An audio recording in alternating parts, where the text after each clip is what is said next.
முருகாச்சரணம். தினம் ஒரு திருத்தலம். வணக்கம்.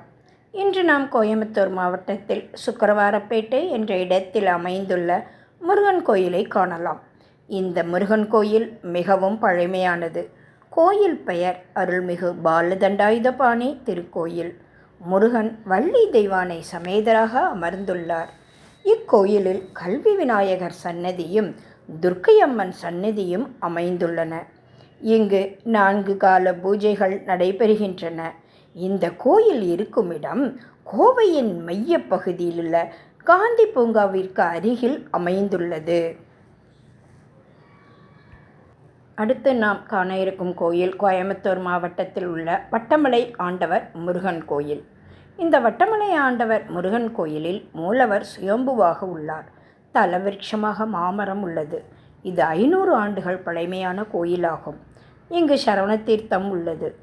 இங்கு உள்ள எக்காலமும் வற்றாத சுனை அற்புதமான விஷயமாகும். வட்டமலை ஆண்டவர் கோயில் தன்னம்பாளையம் அன்னூர் ரோட்டில் உள்ளது. கோயம்புத்தூருக்கு கிழக்கே 29 கிலோமீட்டர் தொலைவில் மேட்டுப்பாளையம் மற்றும் அவிநாசிக்கு இடையில் அமைந்துள்ளது. முருகாச்சரணம்.